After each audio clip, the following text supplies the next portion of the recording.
Salam Malaysia Madani, berita pagi bersama saya Vimala Kasturi Virasami.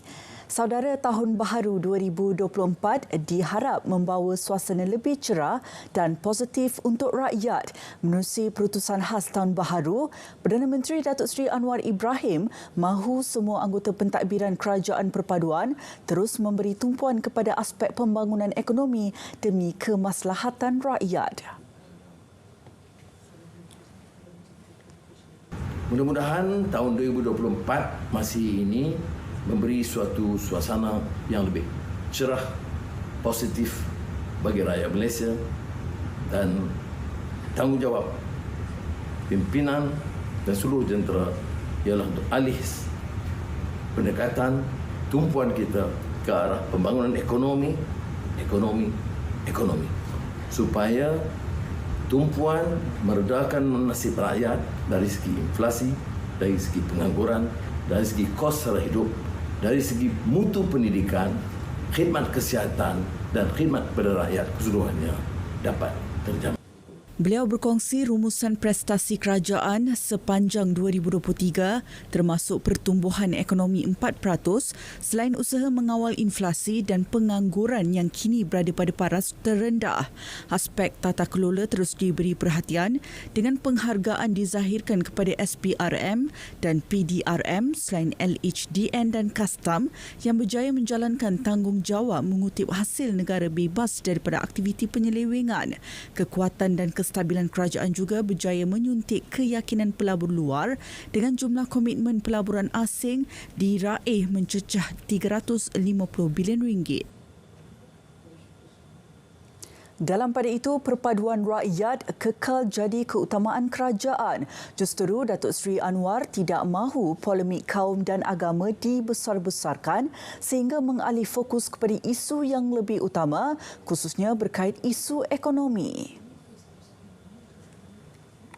Memeluk keseluruhan rakyat dari pelbagai kaum dan pelbagai agama, itu tugas hakiki yang tidak boleh disangkal ataupun diringankan. Kalau ini dapat kita capai, kita boleh beralih daripada permasalahan titik bengek tidak berkesudahan dan menyerahkan kepada tokoh-tokoh politik yang berhasrat untuk mempermainkan isu-isu ini untuk meraih sokongan. Reformasi radikal dan anjakan paradigma dalam isu pendidikan perlu dipercepat meliputi pembangunan bidang TVET. Ketegasan Malaysia di peringkat antarabangsa juga jelas dibuktikan menerusi isu Palestin. Sempena ketibaan Tahun Baru 2024, Masjid Tuanku Mizan Zainal Abidin MTMZA menganjurkan program Ambang Gema Syukur MTMZA. Program dipenuhi dengan pelbagai pengisian kerohanian seperti bacaan Yasin, zikir, doa selamat dan solat hajat. Dijangkakan zaman yang begitu mencabar. Sudah tentulah kita nak memulakan sesuatu yang mencabar ni dengan penuh kekuatan yang kita perlu muatkan dalam jiwa dan fikiran kita.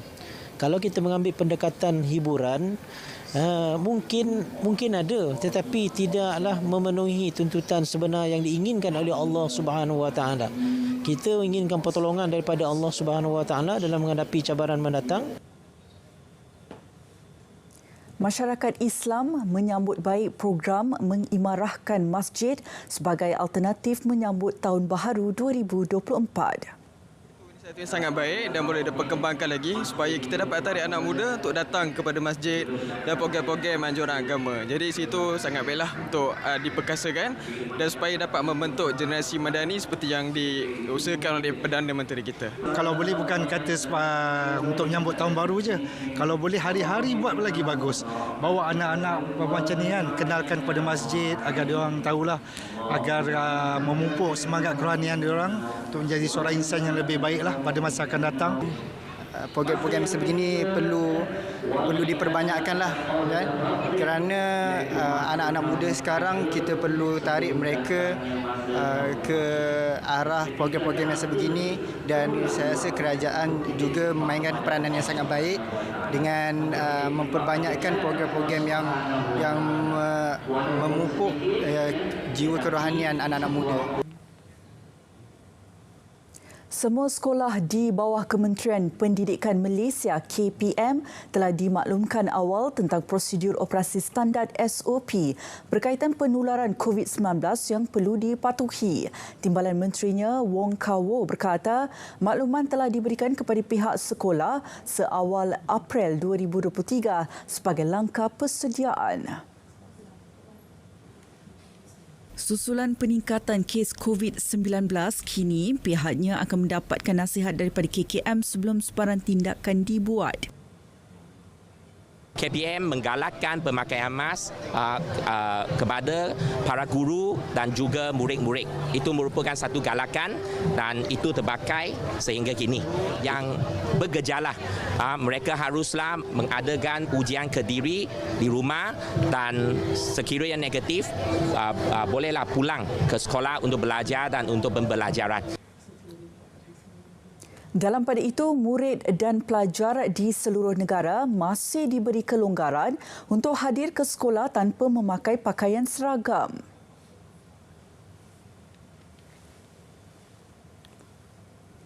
Keputusan terbabit bagi membantu pelajar yang terkesan khusus dalam situasi banjir yang berlaku ketika ini. Sekolah-sekolah di Pantai Timur yang mana telah pun dilanda dengan bencana banjir, dan bagi pihak KPM kita selalu berpegang kepada prinsip kemanusiawi yang mana kita mahu memberikan kesenangan dan kelonggaran kepada budak-budak kita dalam pembelajaran mereka. Ujarnya kelonggaran itu terpakai sehingga satu tempoh yang akan dimaklumkan kelak.